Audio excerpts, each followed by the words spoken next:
Tell you about a project we undertook as part of Regional Science Center's competition called International Youth Climate Summit. They organized it all across India and invited students to submit their projects on climate change and what they had done to raise the environmental consciousness of the people. So we are very happy to tell you that we've done very well so far. In fact, we've won at the regional round held in Lucknow, and we've also won at the zonal level in Delhi. And now, in 3 days, we're going to present this project at the National Science Center at Calcutta. So we're really excited about this. And now, something about our project. Our project is titled But Will the Planet Notice? And the inspiration for this came from a book of the same name by an economist named Gergott Wagner.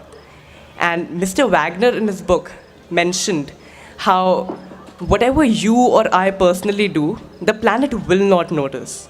He said that size of the earth is so huge that whether you travel to your school in an SUV or on a bicycle, whether you buy your groceries in a cloth bag or a plastic bag, the planet couldn't care less. And this was very troubling for us youngsters because throughout our school life, we've been internalizing this idea that every small bit matters, that every small bit counts. So we were inspired to take up this project and prove Mr. Wagner wrong, respectfully. What we did was, first, we formed a group. This group was called Takraf for no particular reason. This is a group of few of my friends. And now there's a number on your screen. It's 112. Ladies and gentlemen, 112 is the number of surveys we have done all over Lucknow, twice. And in these surveys, what we did was we asked the residents some questions about their daily habits, their diet habits, their vehicles, and according to their answers, we calculated their carbon footprint. Now, carbon footprint is just a measure of your how eco-friendly you are. So higher your carbon footprint, less eco-friendly you are. And we told them this number that this is how much carbon dioxide you emit every year, and they were really surprised. But our work didn't end there. Then we told them how some simple steps that they take can actually reduce this figure. Simple steps like printing on both sides of the paper, like turning off the display of your computer if your computer must be turned on.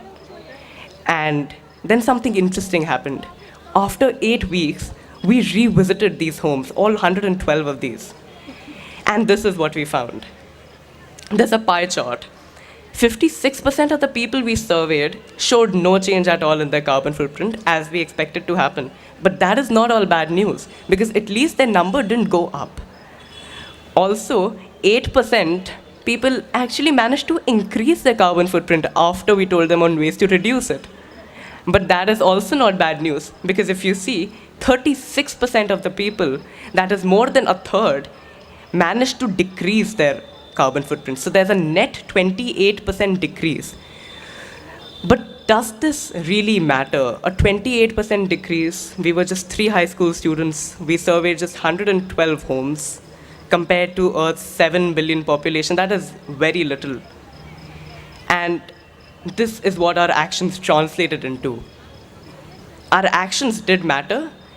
In fact, just by reducing the carbon footprints by 28% of such a small group of people, we reduced carbon emissions by 22 metric tons per year. But 4 Tyrannosaurus rex dinosaurs. So now you know we're not kidding around here. Ladies and gentlemen, before I leave you, I would like to give you this one quotation I found on the website of World Wildlife Fund, and I find this really heart-touching. It says, "If you think the Arctic was too far to care, think again." Thank you, ladies and gentlemen.